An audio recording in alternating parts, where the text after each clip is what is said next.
Então, beleza, pessoal. Boa noite a todos. Sejam bem-vindos a esse nosso último encontro da filosofia da ciência e da técnica, nesse ano letivo, né, emergencial. Enfim, foi um ano letivo bastante estranho, anômalo, né, para todos nós, né, utilizando aqui as TICs, as tecnologias da informática e da comunicação, para a nossa comunicação, para o nosso aprendizado.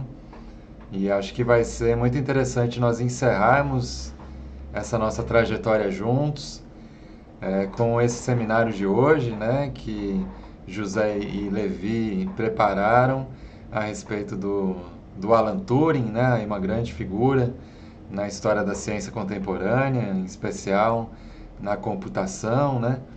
Então acho que é bastante oportuno para a gente estar aqui refletindo sobre ciência e técnica a partir de uma figura também tão marcante, com um destino tão singular. Não é? Então, sem mais delongas, eu já queria passar a palavra para o José, que vai fazer a nossa apresentação hoje, e aí nós seguimos para o debate e espero que tenhamos um excelente diálogo nessa nossa última aula do curso, não é? José, então, fique à vontade, é com você. Nos conte um pouco então sobre o jogo da imitação e sobre essa figura histórica tão marcante que foi o Alan Turing.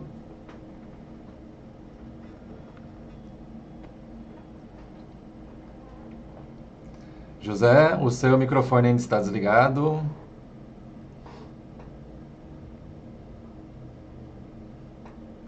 Ainda não te ouvimos.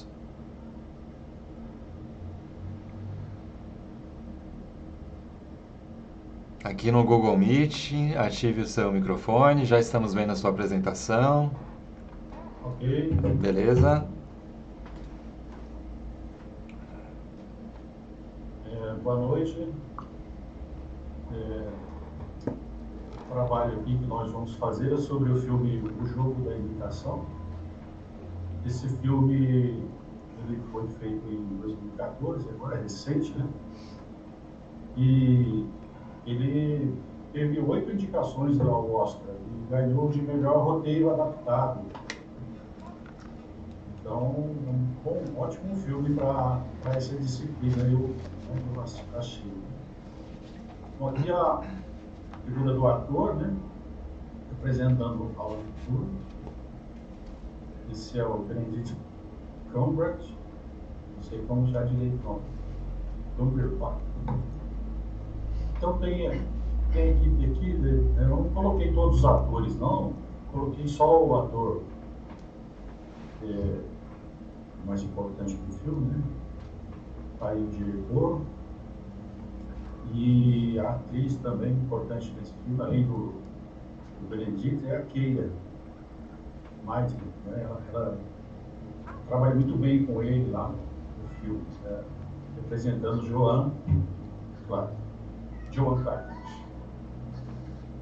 Bom, esse filme é baseado na história do Alan Turing, né? Então é uma história real. Ele teve uma vida curta, né? O filme mostra que, né, ele, apesar de todo aquele potencial, né? Então ele era matemático, cientista da computação, lógico, criptoanalista, filósofo e biólogo teórico britânico. Então ele teve essa vida aqui, ó, de 1912 a 1954. Então um momento para a ciência, né?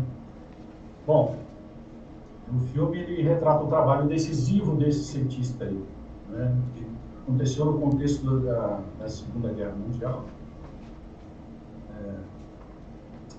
Os estadistas que estavam então né, no cenário europeu lá, né? Churchill, Stalin, soviético, Roosevelt dos Estados Unidos e Hitler, né? Ele fazendo aquela devassa, aquela guerra terrível, né? Invadindo todos os países da Europa, milhões de pessoas sendo mortas nessa guerra fascista. Bom, então tem algumas figuras aqui, professor e a turma aí, né? Então, aí, ó, algumas fotos da Segunda Guerra Mundial. mostrando que os alemães estavam em peso mesmo nesse propósito de dominar o mundo com as suas ideologias lá.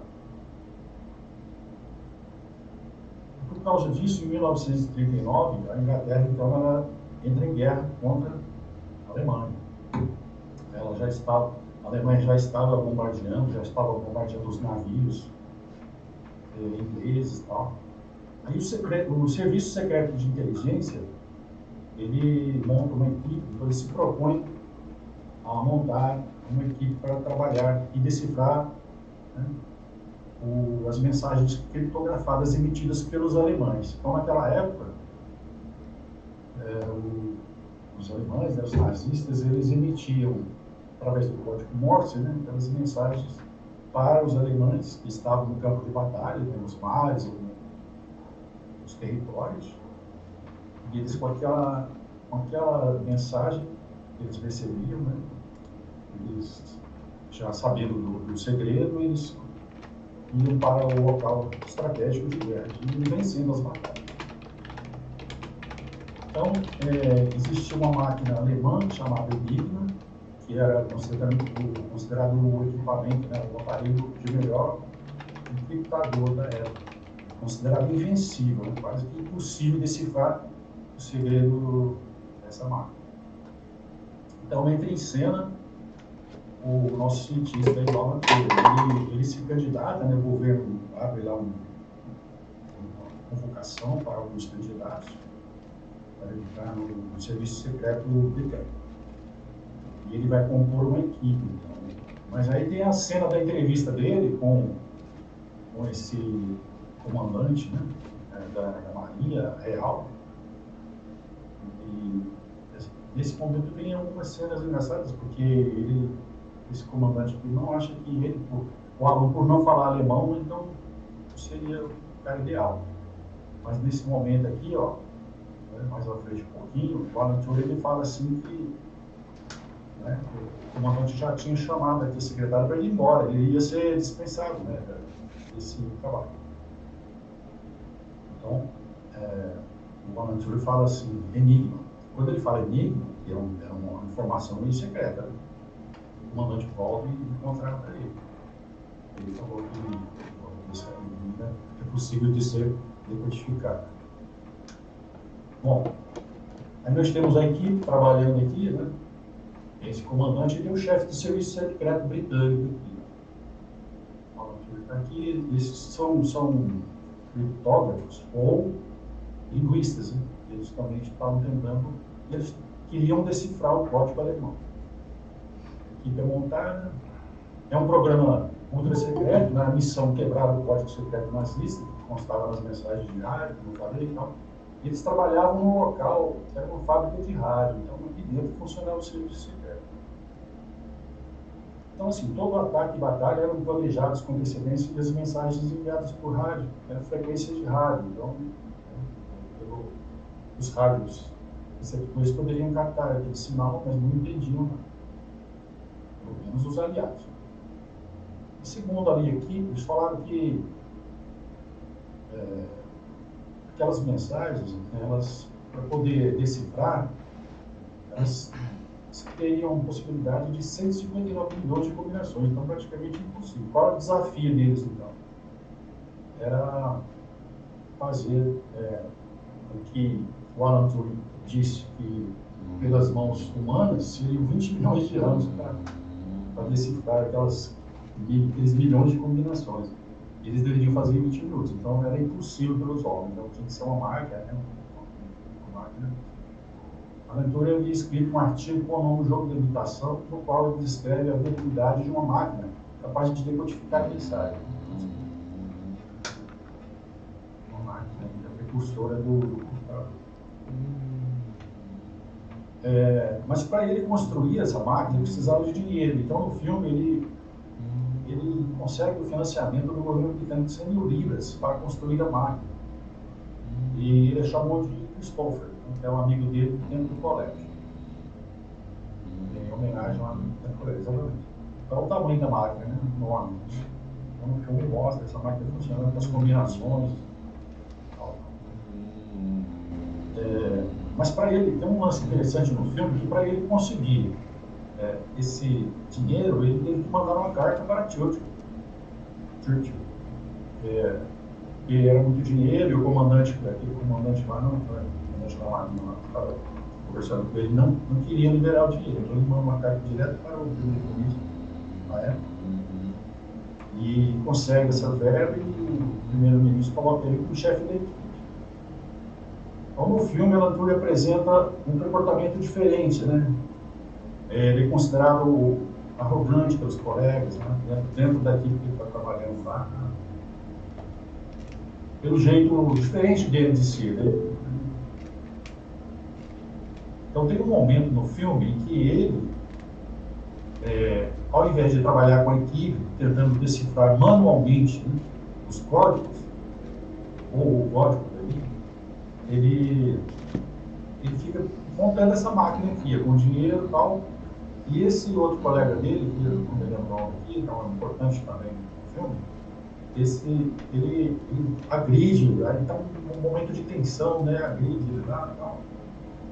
A equipe não estava gostando da maneira dele do ato de trabalho. Bom, o filme ele traz 3 narrativas, né, durante o longa-metragem. Então, a primeira narrativa é o trabalho da equipe durante a guerra, de 1939 a 1945. O tempo de colégio do Turing, que é, né, na 1928, ele tem esse envolvimento afetivo com o colega do colégio, né, que é o Christopher. E tem uma narrativa também, que é a investigação, julgamento e condenação do cientista, que vai ocorrer lá em 1951 até 1954, que é a morte dele. Aqui um detetive investigando ele, né, nesse período lá pós-guerra.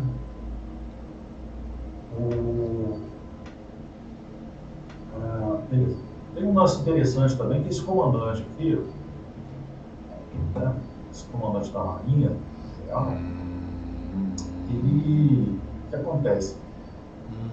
Ele começa a achar que a máquina está demorando muito para decifrar os códigos. Levaram 2 anos trabalhando aquela máquina, girando aquele dinheiro, e ele vai demitir o Alan Turing do projeto, do programa. Ele vai lá demitir os policiais aqui, só que nesse momento a equipe, aí é um lance muito importante também, emocionante até. A equipe fala para esse comandante que, se ele for demitido, nós todos vamos ser demitidos também, nós vamos juntos e vamos desmontar a equipe.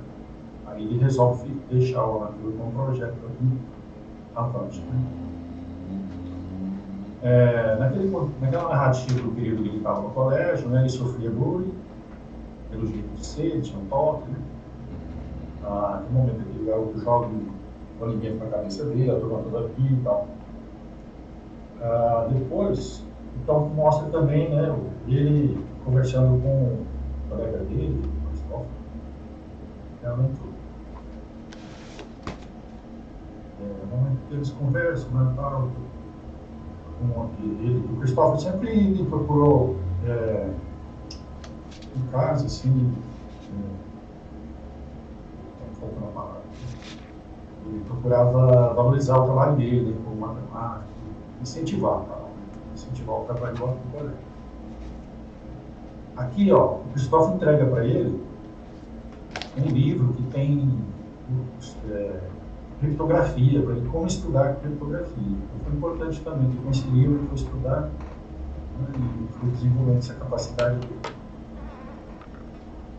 No filme também, aí tem uma questão assim, né, ele, como o Alan Turing, ele era homossexual. E lá na Inglaterra, nessa época, né, não era permitido, era crime, né, era contra a lei. Ele vive um romance com essa jovem, a Joan Clark. Eles ficam noivos no filme, né, uma moça de prodígio, muito inteligente.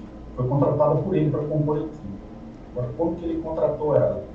Ele lançou nos jornais, um desafio para quem conseguisse fazer o quebra-cabeça lá, um jogo de palavras, né?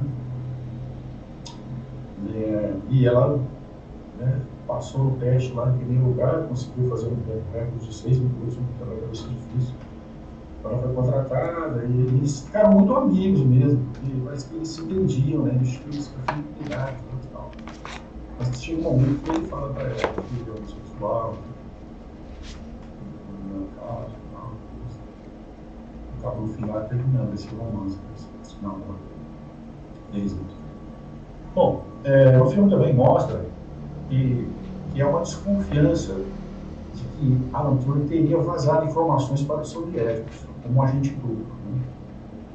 Mas, nesse momento do filme, depois eles vão descobrir que não era ele, não, era um outro. Mas quem sabia dessa informação era só o chefe do serviço secreto. Bom, o projeto do Turing passa por desconfiança, né? Ele quase demitido, a equipe protesta, então, eu já falei sobre isso. Após 2 anos de trabalho, então, aqui vem o momento chave do filme, né? Após 2 anos de árduo trabalho, aquela máquina girando sem parar, tal, né? Querendo melhorar o equipamento, ele descobre um detalhe nas mensagens alemãs. De que maneira? Então ele vai numa festa lá, né? Ele conhece essa inglesa aqui, que tinha um contato com um alemão, que se dizia namorado dela, paquera dela. E ele mandava as mensagens para ela através de mensagens criptografadas, umas letras alemãs. Então, a esperteza do Alan Turing foi, nesse momento, então, ele entendeu como, porque parece que o namorado dela era militar. Como que os alemães usavam para fazer as mensagens. Eles mandavam 5 letras, 11, tal. O detalhe do técnico. Mas aí ele vai, quando ele desconfia desse jeito, ele vai na máquina e decifra as combinações. Então é o momento que ele consegue decifrar. Ele vai na máquina dele, joga as letras. Tá? E todos os dias, essas mensagens vinham via rádio e os militares que você pega lá, tinha outras mulheres que trabalhavam, né? Anotando essas combinações para que eles pudessem, mas era muita coisa, né? Então, com o computador lá, ele conseguiu jogar essa aqui é a máquina importante, que é chamada Enigma. Ele jogou na Enigma e decifrou o código alemão. Momento chave do filme, e a partir daí veio um outro momento muito chave do filme, que é a chamada decisão estratégica que só o Alan Turing, no início da equipe, ele sacou. Ele teve aquele momento ali de decisão, não ele, mas a turma queria pegar e já eliminar os ataques alemães. Mas ele falou, não, nós precisamos um momento muito estratégico, importante isso aí. O que ele fez? Não, nós não podemos mandar nossa frota, nossos aviões para poder dar a entender aos alemães que nós já sabemos o segredo. Nós temos que, estrategicamente, aos poucos, nas batalhas, em alguns confrontos, a gente vai descobrindo e vai ganhando estrategicamente, sem os alemães desconfiarem que o código foi quebrado. Isso é importante. Muita gente morreu, muitos aliados morreram, mas esse foi um lance estratégico que ele julgou o chefe do serviço secreto e adotou, aceitou. Aqui é o momento que ele aceita, aqui o Arthur, esse chefe do serviço secreto aqui, ele concorda, né, em fazer o sigilo, manter em segredo.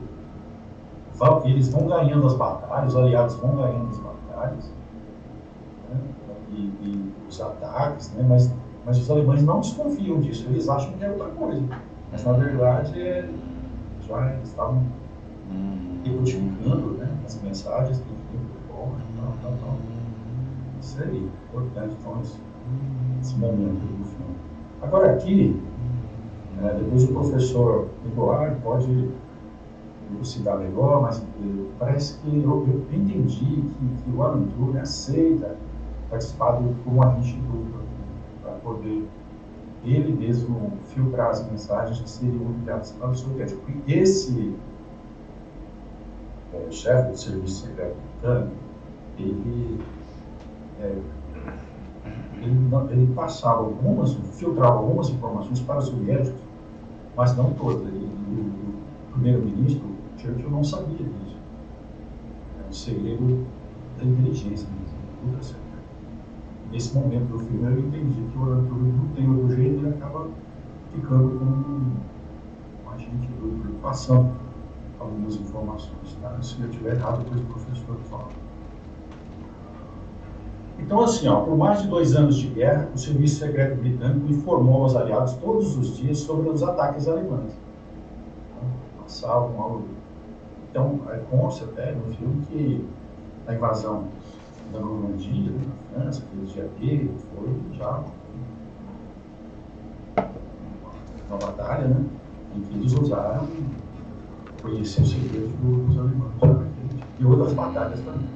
Então, as vitórias nas batalhas foram conseguidas com as inteligências fornecidas pela equipe de 6 pessoas que trabalharam muito arduamente. Ele foi o cabeça. E as vitórias foram decisivas. Né? Então, tem uma coisa aqui do âmbito militar, né? E quando se fala em inteligência, essa referência é serviço de informação. Né? Assim como o Brasil tem e tal. O fim da guerra, em 1945, os segredos têm que ser mantidos. Então, o chefe do serviço secreto deu uma equipe lá e falou: ó, vocês têm que queimar tudo, a guerra já está vencida, a equipe vai ser desfeita e vai ser dispersa. Vocês nunca vão falar sobre esse segredo, né? O segredo de Estado. Então, aqui é uma cena que eles, no final do filme, eles estão queimando todos os papéis, todos os arquivos sobre esse serviço secreto da equipe. Bom, aí vem a parte triste do filme, né? Com o cientista passar por isso. Em 1951, o professor Turing passa por um processo de julgamento e é condenado pelo fato de ser homossexual. Ele estava sendo investigado e desconfiava de alguma coisa dele, do segredo, mas na verdade eles descobriram o crime dele só foi esse na época, considerado um crime. Então, aí o julgamento deu para ele ou 2 anos de prisão ou terapia hormonal. Então, aí ele prefere a terapia, porque ele queria continuar trabalhando. Mas lá na frente, né, tem essa foto interessante que mostra o momento assim, em que ele já, sob os efeitos dos remédios, da terapia hormonal, ele recebe a visita da Joan. E conforta muito ele e tal, ela está nesse momento, já está noiva com outro, né, seguindo a vida, já é lá, 1952, para frente. Ele já, né, o filme mostra ele muito debilitado, né, com os efeitos colaterais terríveis. Mas ele continuava trabalhando, ele preferiu ficar fora da prisão para continuar trabalhando nos projetos, tá? Nas investigações na ciência e tal. Bom, aí a Joan Clark fala para ele uma frase bonita que parece que o Christopher, no filme lá, quando eles eram no colégio, falou para ele também. Às vezes é aquela pessoa de quem menos se espera que vai fazer coisas que ninguém imagina. Né? Então, os cientistas assim, às vezes, né, a gente olha a comunidade, tá, os políticos, os que estão no poder, olham com desconfiança, olham com desdém, as pessoas que vão resolver problemas enormes, né, no cotidiano, né, guerra, por exemplo, e outras coisas simples.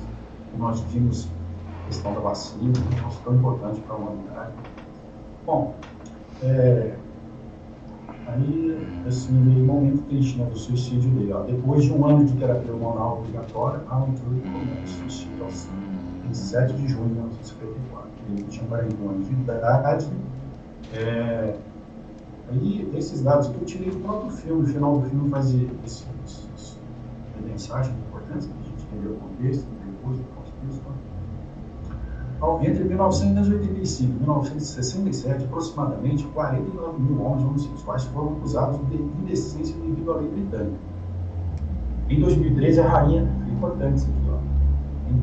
Em 2013, a rainha Elizabeth II concedeu a Turing um perdão real póstumo, honrando seus feitos, foram sem precedentes. Historiadores estimam que vencer o enigma encurtou a guerra em mais de 2 anos, salvando mais de 14 milhões de vidas. Isso permaneceu como segredo de Estado por mais de 50 anos, né? Da Terra. O trabalho de Turing inspirou gerações de pesquisadores do que os cientistas chamaram de máquina de Turing. Hoje nós chamamos de computadores. Chamamos dessas máquinas, né, que foram originários lá de Turing. Aqui é uma foto dele, né, como é na vida real. Bom, para fazer aqui um comentário final, professor e turma, é só a gente ressaltar, né, dentro dessa disciplina que o senhor tanto falou para nós aqui. Vou fechar a apresentação. Ok? É só para a importância, então, do cientista, da ciência, né? A gente vê que o cientista luta contra o poder, contra os políticos, até os amigos dele. Há uma desconfiança, há uma descrença, mas, na verdade, eles são precursores de tantas descobertas, tantos invenções, e muito importante para nós. Desculpe passar o tempo aí, grande abraço, obrigado pela audiência. Bacana, valeu José Marcondes pela apresentação. Espero que todos vocês possam apreciar esse filme, né, O Jogo da Imitação. Realmente vale muito a pena assistir. Também existe um documentário que eu também recomendo fortemente, que chama Codebreaker, né, o quebrador de códigos, também sobre o Turing, que também é bastante relevante. E acho que a apresentação do José foi bem completa, né, contemplou muito bem as várias fases aí de Turing enquanto estudante, né, depois ele também trabalhando durante a Segunda Guerra, né, para quebrar os códigos do Terceiro Reich, e também falando desse período final de sua vida, né. Eu acho que é particularmente interessante que a gente fale de Turing no encerramento deste curso, né, que pela primeira vez no IFG nós colocamos em debate ciência e técnica juntos, né, em um curso, né, para que nós pudéssemos filosofar a respeito dessa conexão entre ciência e técnica. E é sempre muito fascinante pensar o quanto todos nós hoje em dia usamos computadores, notebooks, laptops, tablets, celulares, etc. E boa parte dos usuários desconhece a história, né, que conduziu ao surgimento desses dispositivos. Então, a história de Alan Turing tem tudo a ver com o nosso mundo contemporâneo, porque ele de fato foi um dos responsáveis pela invenção do computador, né? Tem aqui um livrinho que eu queria recomendar para vocês, caso vocês se interessem por saber mais. Existe esse livro do David Leavitt, chamado O Homem que Sabia Demais, Alan Turing e a Invenção do Computador. Inclusive é a mesma foto, né, que o José escolheu para apresentar para nós, né? E esse é um retrato bastante tocante dessa figura de Turing, né? Vou ler aqui rapidamente para vocês a sinopse, e aí eu queria comentar algumas coisas mais especificamente sobre a vida dele, né? A brilhante solução, arquitetada por Alan Turing, para um dos maiores problemas matemáticos de sua época, foi a de propor uma máquina computadora imaginária. Para quebrar o código nazista durante a Segunda Guerra Mundial, ele projetou e construiu com muito sucesso essa máquina, permitindo a vitória dos aliados e, ao mesmo tempo, abrindo a porta para a era dos computadores. Turing tornou-se um campeão da inteligência artificial, mas sua vida e obra foram interrompidas. Como homossexual abertamente assumido em uma época em que a homossexualidade era ilegal na Inglaterra, ele foi preso e forçado a sofrer um humilhante tratamento que pode ter sido a causa de seu suicídio. Né? Então, esse é um dos livros que trabalha com a vida e a obra de Turing, e realmente, né, a gente há de convir que não é uma façanha pequena, né? Um cientista que consegue não apenas contribuir para que, né, as potências aliadas consigam vencer o nazifascismo, mas ao fazê-lo abre as portas para a era da computação e da inteligência artificial, que é cada vez mais a nossa era, não é? A inteligência artificial está entre nós e qualquer um de nós internautas, né, usuários de redes sociais, estamos a todo tempo já lidando com o famoso feed de notícias, que é em larga medida preparado para nós por máquinas inteligentes, né, programadas por algoritmos, que são uma espécie de encarnação do que Turing pensou lá atrás, não é? Então é muito interessante essa questão também da inteligência artificial, né? Por muitos séculos, tanto a ciência quanto a filosofia imaginaram que o ser humano, né, o Homo sapiens, era a única criatura no universo conhecido dotada de inteligência. E o trabalho de Alan Turing e o legado que ele nos deixou nos conduz a pensar sobre outras inteligências para além da inteligência humana, não é? Cada vez mais a gente tem a presença aí dessas figuras que, inclusive no cinema, são muito marcantes, né? Do ciborgue, né? Dos androides, dos robôs, e cada vez mais se coloca essa possibilidade de que no futuro humano nós tenhamos máquinas cada vez mais inteligentes. E, inclusive vocês que gostam da série de filmes Matrix, né, vocês sabem que uma das fantasias que o Matrix coloca é que num futuro não tão distante, essas máquinas estarão tão inteligentes e tão disseminadas que elas podem, inclusive, inverter a balança de poder e sair do controle, né, que por enquanto os seres humanos mantêm as suas criaturas. E de algum modo, então, o Matrix coloca essa fantasia de que as máquinas um dia podem nos dominar, né? E podem nos prender numa simulação digital chamada de Matrix e nos utilizar como pilhas para o seu próprio funcionamento, não é? E aí eu queria trazer para vocês também um romance, né? Uma obra de literatura que tem o Alan Turing como personagem, né? Um dos maiores escritores do mundo, que é o Ian McEwan, né? Escreveu aqui um livro chamado Máquinas como Eu, que é um livro de ficção especulativa, né? Um livro de ficção científica, onde ele coloca a seguinte questão, né? O que teria acontecido com o nosso mundo se nos anos 50 o Alan Turing tivesse preferido ir para a prisão ao invés de ter aceitado a tal da terapia hormonal, né, que o José Marcondes colocou, mas que muitas pessoas também chamam por outro nome, né, de castração química.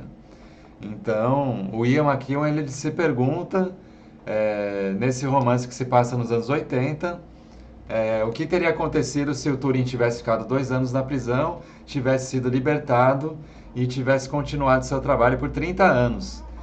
E aí é muito interessante a resposta que o McEwan traz, né? Esse é um romance de ficção científica que se passa nos anos 80 e nessa época na Inglaterra, no mundo imaginário do romance, já existem robôs sendo comercializados. Eles têm o nome de Adão e Eva. Isso também é interessante, né?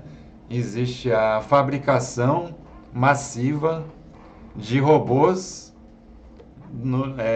de gêneros binários, né? Os robôs homens são os Adão, os robôs mulheres, Eva, e o personagem principal do romance, que é o Charlie Friend, ele é o comprador de um Adão, de um desses robôs, que vai desenvolver uma série de tarefas domésticas. É um robô que lava a louça, né? Que faz a comida, que faz a faxina, que serve o vinho, né? Ele é um garçom. Sugere-se também no romance que esses robôs podem ser utilizados sexualmente, né? As Evas podem ser bonecas sexuais e os Adãos também podem ser bonecos sexuais. E o Ian McEwan sugere que todo esse desenvolvimento da inteligência artificial e da robótica tem a ver com esses 30 anos de vida suplementar que o Alan Turing pôde gozar no mundo imaginário do livro. E aí é muito interessante, então, a construção dessa obra literária é baseada no que a gente chama de contrafactualismo. É quando você, então, constrói uma realidade alternativa, você constrói um passado alternativo e você tenta imaginar as consequências de algo que não se passou na história. Né? Enfim, nós sabemos que Turing morreu em 54, mas o artista, né, ele pode imaginar o que teria se passado, né, se o Turing tivesse permanecido vivo. E a resposta dele é que a inteligência artificial teria se desenvolvido muito mais cedo do que se desenvolveu e nós teríamos tido robôs altamente inteligentes já nos anos 80 sendo comercializados e interagindo com os seres humanos de maneiras muito complexas. E uma das brincadeiras do livro é fazer o robô Adão ser um escritor, né? Então, um robô que escreve poesia, que consegue ler toda a história da literatura em poucos dias, né? Um robô que conhece e decora a obra de Shakespeare, que leu, né, toda a obra dos darwinistas e evolucionistas em poucas horas. Então é interessante a gente pensar nisso, né? O quanto nós estamos entrando numa era onde se tornam possíveis outras mentes com capacidades de processamento de dados e de informação que superam em muito o cérebro humano, mas que são mentes produzidas pelos esforços da mente humana nesse, né, trajeto milenar da ciência e da técnica, não é? Então, eu acho que é fascinante pensar, né, o quanto a tecnologia ela depende, né, para que ela aconteça, se concretize e se torne dispositivos que nós utilizamos, ela precisa da ciência enquanto pesquisa teórica, enquanto experimentação empírica, enquanto diálogo internacionalista entre pesquisadores, né? Então, muitas vezes nós utilizamos esses frutos, né, da ciência e da técnica, como o avião, o computador, o celular, e nós somos ignorantes, né? Somos cegos, somos inscientes de toda uma história que os produziu, né? Então, eu acho que uma das intenções dessa disciplina foi essa, né? Interessar vocês, que são aí os sociólogos do futuro e os educadores também, né, do nosso país no futuro, para pensar juntos, né, a interação entre ciências e tecnologias e sempre numa perspectiva histórica, né? E eu queria abrir a palavra para vocês, caso vocês queiram fazer algum comentário, mas eu queria também fazer alguns apontamentos sobre essa questão do fim da vida de Turing, né? Existe na filosofia contemporânea um debate muito interessante a respeito desse triste fim do Alan Turing e do que isso mostra a respeito da nossa sociedade, ainda de dominação masculina, heteropatriarcal, onde há a imposição do que a gente chama de uma heteronormatividade compulsória. Né? Nós sabemos disso aqui no Brasil porque, né, conhecemos as estatísticas tão tristes, tão trágicas do nosso país. Somos o líder global em assassinatos de pessoas transexuais. Né? Nenhum país no planeta Terra é mais perigoso para uma pessoa transexual do que o Brasil. Né? Nós somos um país com altíssimos índices de violência homofóbica e nós vimos, né, na última eleição que o fascismo, né, de Jair Bolsonaro pôde conquistar muitos fãs e muitos eleitores, ainda que ele tenha sido, por toda a sua vida, uma figura que propagou o ódio homofóbico e que propagou a violência né, contra o que a gente chama de dissidentes de gênero, né? Então, é muito triste, né, esse fim do Alan Turing. E como o José Marcondes traz, isso era realmente uma política de Estado na Inglaterra. E teve outras vítimas famosas.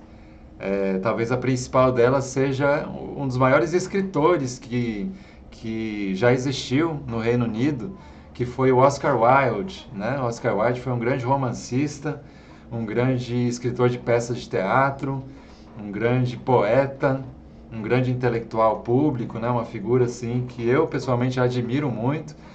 E o Oscar Wilde também foi vítima desse sistema homofóbico, né, que impõe a heterossexualidade compulsória e foi aprisionado por alguns anos, tendo escrito na cadeia o seu famoso livro De Profundis, né, que é um relato dessa sua temporada atrás das grades.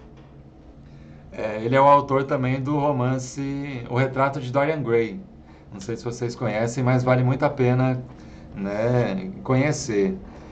E tem um trechinho aqui que eu acho interessante, né, do livro de Preciado, na filosofia contemporânea, que é um dos grandes nomes, né, Paul Beatriz Preciado.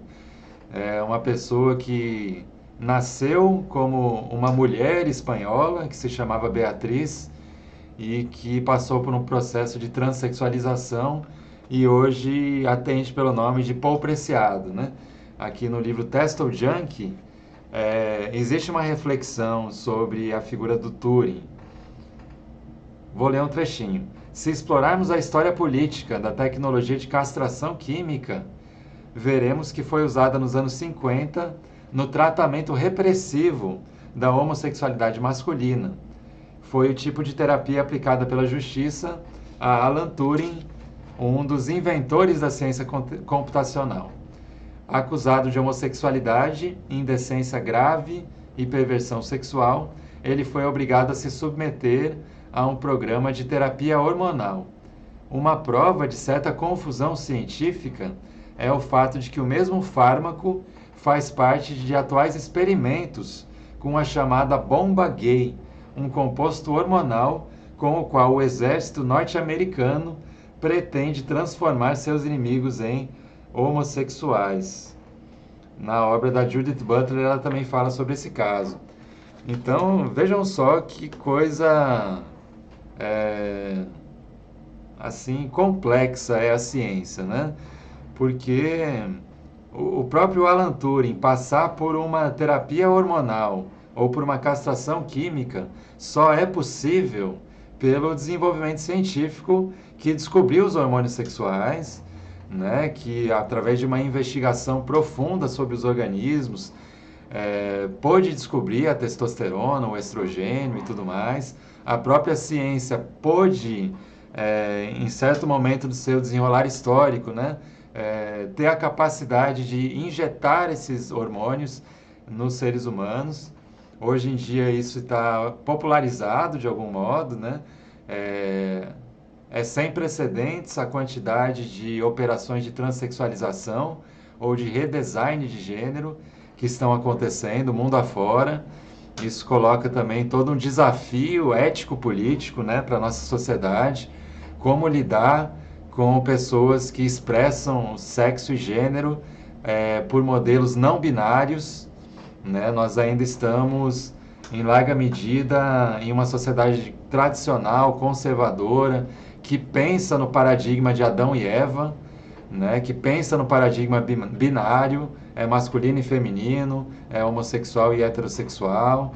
E todas essas pessoas que estão explodindo com esse sistema e colocando em jogo uma multiplicidade de formas de performar o gênero e o sexo, elas colocam a sociedade conservadora e tradicional em confusão.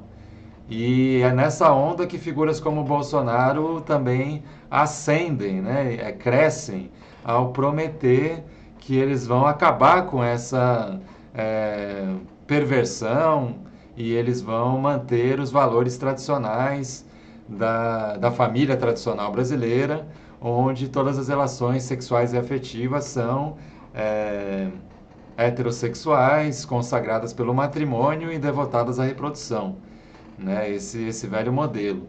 Então é muito curioso assim que o Alan Turing, ao mesmo tempo, seja, no século XX, considerado como um grande benfeitor, né? Afinal de contas, sem ele, talvez o Terceiro Reich tivesse ido mais longe, talvez o Holocausto tivesse sido ainda mais grave, né? Ainda que nós tenhamos que reconhecer o importantíssimo papel da União Soviética na derrota do Terceiro Reich, né? Não é possível também colocar todo o mérito, né, pela vitória dos aliados na Segunda Guerra nesse processo que envolveu Turing e a quebra da criptografia, né? Nós sabemos que uma guerra é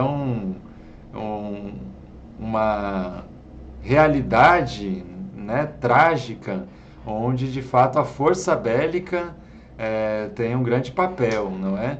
Então a vitória dos soviéticos em Stalingrado também é importantíssima, né? Por mais que nós tenhamos críticas legítimas e válidas ao stalinismo, né, a perversão que ocorreu da Revolução Bolchevique sob o domínio do stalinismo, é preciso também reconhecer que a União Soviética foi crucial, essencial para esmagar o nazifascismo que cometia os genocídios pela Europa naquela época, né? Mas eu dizia que Turing ele é um grande benfeitor, né? Nesse sentido dele ter contribuído para a derrota do nazifascismo, contribuído para abrir as portas para o computador, para a internet, para a robótica de inteligência artificial, e ao mesmo tempo o Turing foi considerado um vilão, né? O Turing foi um réu, o Turing foi condenado pela justiça, o Turing foi considerado uma pessoa perversa, né, que cometia indecências, que cometia sodomia, e foi tratado como um criminoso, como um delinquente, não é? Então é um destino muito, muito ambíguo, né? E por isso que ele é tão fascinante. Uma pessoa aí que nem o José Marcondes trouxe, né? Que pode ter auxiliado 14 milhões de vidas a serem salvas, ser tratado pelo seu próprio país como um criminoso por aquilo que ele fazia na cama, né, nos seus relacionamentos privados, é uma coisa um pouco chocante. E isso também, meu último comentário é que nós não devemos idolatrar a ciência de maneira acrítica, porque a ciência pode ser utilizada para fazer coisas horrendas.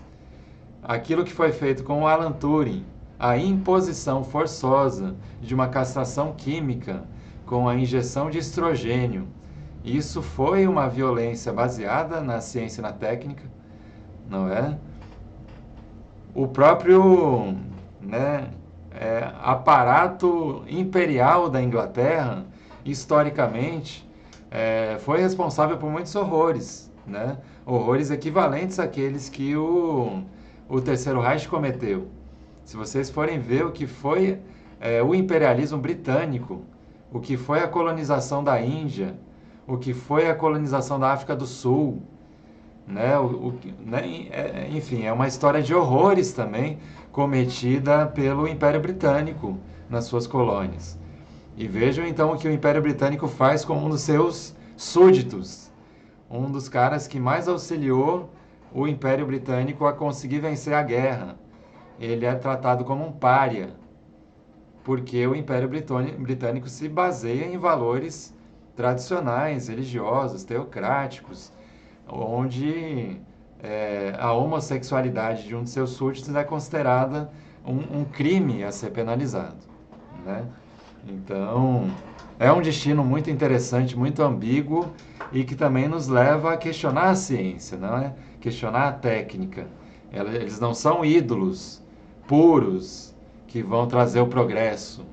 Muitas vezes eles podem ser, tanto a ciência quanto a técnica, instrumentos nas mãos de poderes bastante perversos, né? Poderes imperialistas, racistas, homofóbicos, machistas. Então é sempre preciso também não idolatrar de maneira ingênua essa figura da ciência e da técnica, né? Vamos ver aqui o que vocês estão trazendo. A Fátima falou: parabéns, Marcondes, você deu um show sozinho. E ela falou que vai dar uma bronca no Levi por ter te abandonado na apresentação. A Edna falou que essa disciplina foi fascinante, agradece, falar de temas diversos e entrar na ciência não é fácil. Beleza, Edna, obrigado. E o Tiago falando, essa fala sobre a transformação da cultura através de novas concepções de gênero e orientação, que é uma forma de revolução, e as tentativas radicais de destruir a diversidade, Bolsonaro e afins, me lembra uma fala do Gramsci. O velho mundo está morrendo, o novo tarda em aparecer, e nessa meia luz surgem os monstros. Excelente, muito bem lembrada essa frase de Gramsci. Eu acho que ela vem bem a propósito aqui para esse nosso encerramento de curso, não é? Você menciona aí a tentativa de destruir a diversidade, né? Que figuras como Bolsonaro e Trump, né? Os neofascistas têm realizado realmente essa tentativa de reduzir a diversidade ao binarismo e de manter o predomínio das velhas autoridades, né, heteropatriarcais, as velhas elites econômicas, capitalistas e por aí vai. Então eu acho que esse é realmente o nosso grande dilema na atualidade, né? Como que nós conseguiremos ter força para sermos os defensores da biodiversidade? Ou mais que isso, né, da sociobiodiversidade. Porque realmente sem ela nós não teremos futuro. Né? Não há futuro para a humanidade se nós continuarmos tratando esse planeta como algo cuja sociobiodiversidade deve ser exterminada. Né? Não há futuro para nós mesmos se nós impusermos aí a monocultura, a desertificação. Né? Eu penso que a temática ambiental que nós tratamos em algum momento nesse curso, ela também é de uma importância extrema, né? Crucial. Os temas da ecologia e do ambientalismo, eles não são um setor ali das ciências naturais que apenas os especialistas devem se interessar por ele, porque caso nós, cidadãos comuns, não nos interessemos por ecologia, é bem possível que nós estejamos contribuindo para que não restem muitas gerações humanas no futuro. Não é? As mudanças climáticas estão se intensificando, não é? O superaquecimento do planeta é uma realidade que já se tornou irreversível, né? A gente atualmente tem falado no campo do ecossocialismo de uma revolução benjaminiana, que é aquela revolução que bota o pé no freio de emergência, porque nós consideramos que o capitalismo ele está acelerando em direção a algo totalmente insustentável.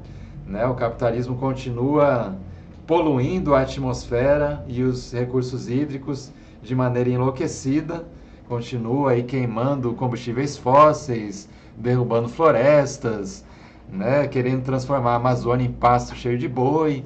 E realmente não há futuro para a gente se nós prosseguirmos nessa senda.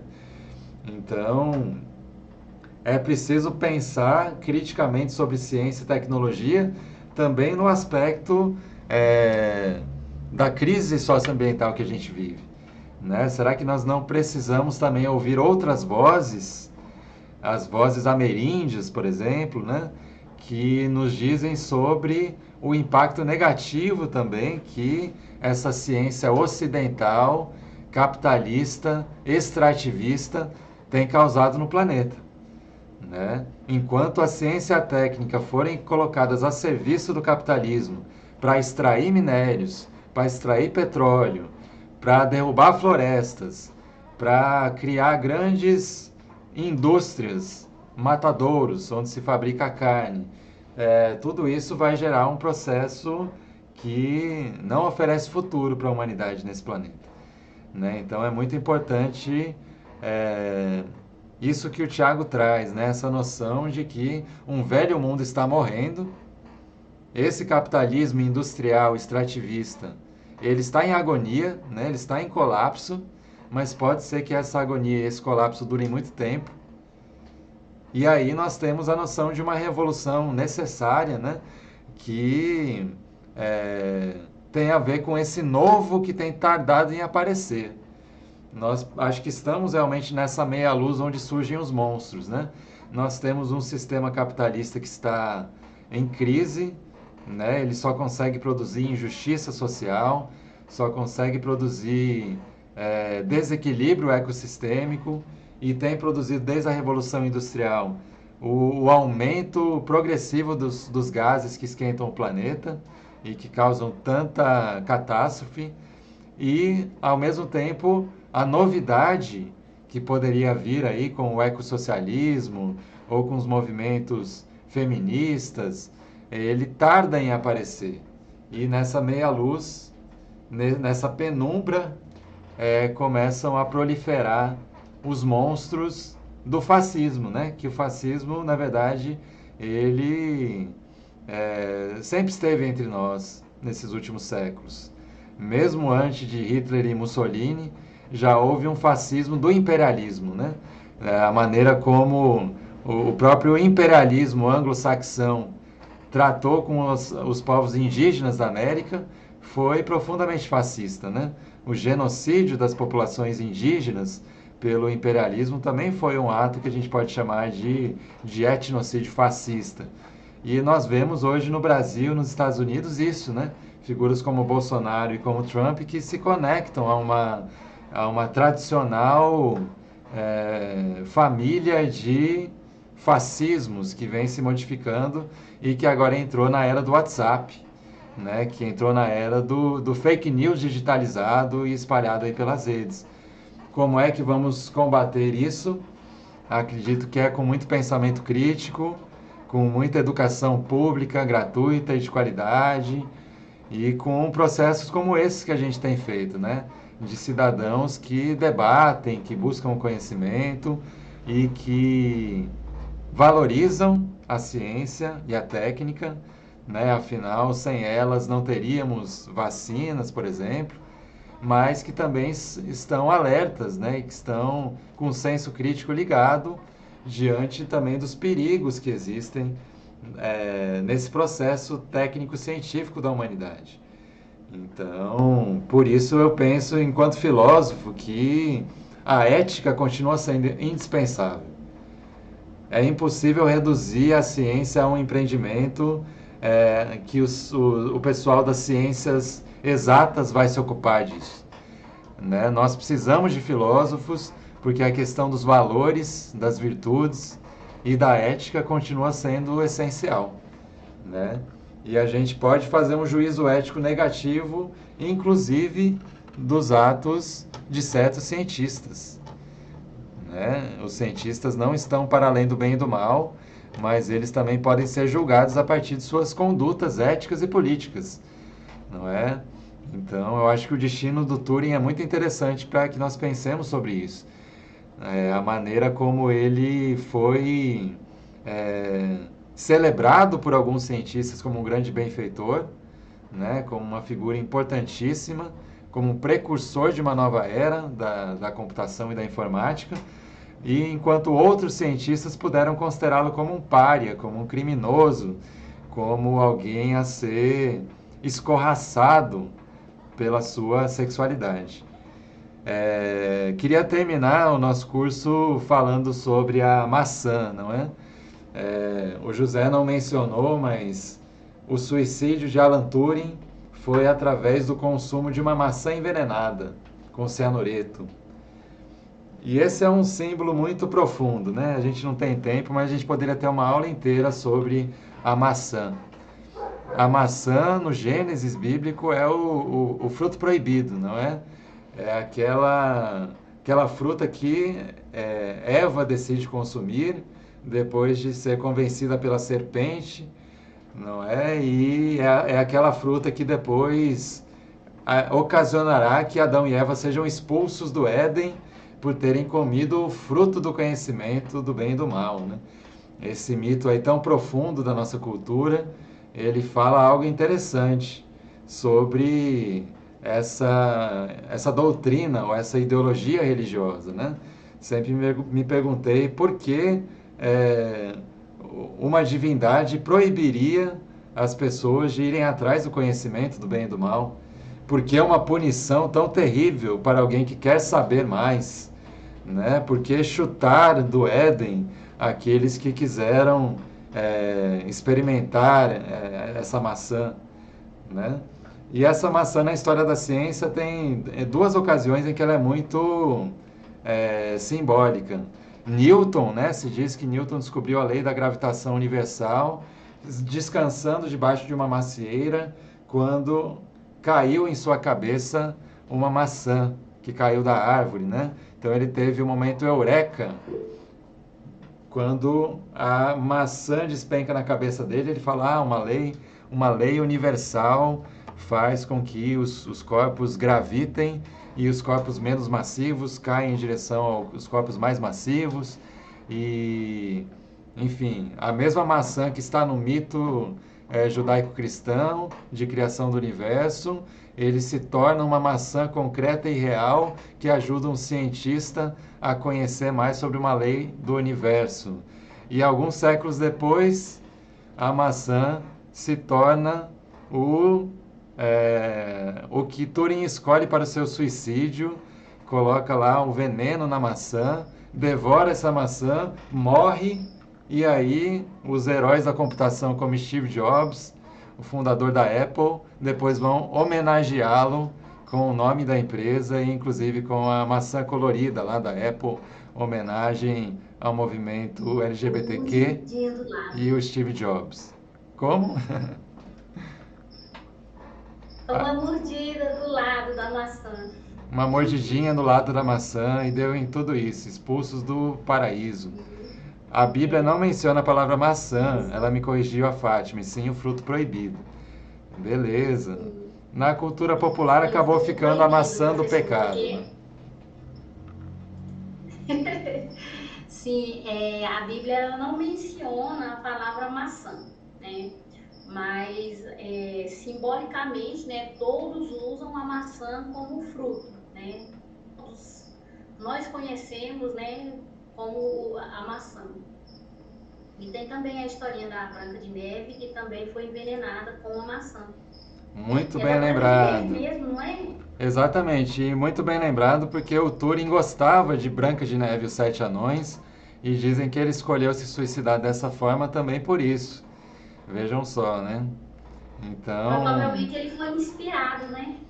Provavelmente foi inspirado e ao mesmo tempo é muito interessante que ele pôde injetar esse veneno dentro de uma maçã porque ele também tinha muito conhecimento científico, né, sobre farmacêutica, sobre química. Então, é um destino muito singular, um destino muito fascinante esse do Turing. E esse último momento do Turing com a maçã envenenada é muito poético e muito trágico, né? Então, deixo aí essa imagem para a gente refletir, né? Essa maçã que nos lábios de Turing foi o instrumento do suicídio, essa maçã que caiu na cabeça do Newton e fez ele ter o insight para a teoria da gravitação universal, essa maçã que está no mito de criação, no Gênesis, essa também é uma maçã que está na nossa cultura como um fruto proibido, mas eu convido vocês a seguirem mordendo esse fruto proibido do conhecimento. Não acreditem naqueles que fazem apologia da ignorância. Não acreditem nos bolsonaros do mundo que querem atacar o conhecimento, a pesquisa, né, e a educação enquanto empreendimentos humanos extremamente importantes para que a gente tenha um presente vivível, digno e um futuro também, né, digno. Então é isso, gente. Vamos continuar mordendo a maçã do conhecimento. Não acreditem naqueles que digam que é proibido ir atrás de saber mais sobre o mundo, sobre a natureza, sobre a vida e sobre as relações. Beleza, acho que é um bom final, né, para o nosso curso. E professor? Diga, Fátima. Professor? Pode falar. Então a EITO, ela essa marca Apple, ela é uma homenagem ao Tule? É Tule? Pois é, Fátima, depois vocês podem pesquisar, mas existe uma tese de que sim, que a maçã, que é o logotipo da Apple, é uma homenagem à maçã que o Turing usou para se matar e que inclusive essa maçã muitas vezes nas propagandas da Apple aparece com o arco-íris da diversidade sexual, que é um símbolo, né, uma bandeira do movimento LGBTQ, não é? Então, de algum modo, o Steve Jobs e a Apple, que começam a fabricar os Macintoshes lá atrás, não é? Eles participam de um movimento é, que massificou, né, a informática, eles conhecem a história de Turing e eles homenageiam Turing enquanto um precursor. Ainda que muitos usuários de Mac aí, de iPhones da Apple possam não saber dessa história. Mas existe sim esse vínculo, não é? Da Apple com o Alan Turing e o seu suicídio. Uhum. Muito interessante, né? Quando a gente começa a estudar ciência e técnica, Sim, a é gente bom a gente também. saber, porque eu não sabia dessa história, professor. Sim, sim. Podem pesquisar na internet, aí no Google, que vocês vão encontrar muitas informações. Então é isso, gente. Obrigado aí pela presença de vocês, pela companhia de vocês durante essa disciplina. Espero que tenha sido proveitoso. O curso ficou gravado, né? É, e aí eu penso em inclusive deixá-lo disponível na web. Existe um blog chamado iFilosofando, que é o blog das produções dos estudantes do IFG Anápolis. Então, vai estar acessível também lá o curso, caso vocês queiram rever alguma aula e tal, tá bom? Para que a gente possa também ter um registro desse curso, das aulas que ficaram gravadas, né?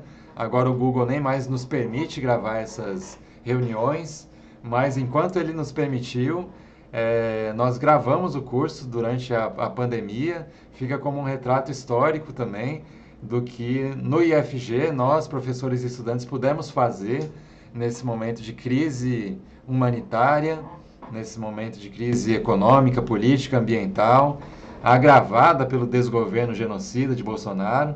Foi o que nós pudemos fazer com essas tecnologias, com a internet, e acho que foi uma jornada positiva, né, para o aprendizado, para o diálogo e para suscitar um debate crítico importante entre nós, né?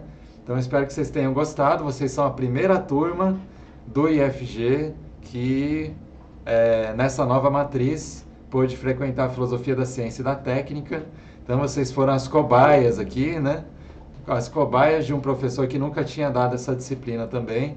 Sou marinheiro de primeira viagem nela e espero que todos nós possamos dizer, né, que tivemos um benefício em ter cursado aqui a filosofia da ciência e da técnica, beleza, gente? Então, um abraço a todos vocês e prossigam juntos com o IFG nessa jornada de conhecimento aí, mordendo o fruto proibido do conhecimento sempre que possível. Um abraço, boa noite, até mais. Então, professor, falou meninos, agora vamos para uma aula, Libras. Professor, boa noite, muito obrigado por tudo, viu? Muito obrigado a vocês por tudo, até mais. Até mais.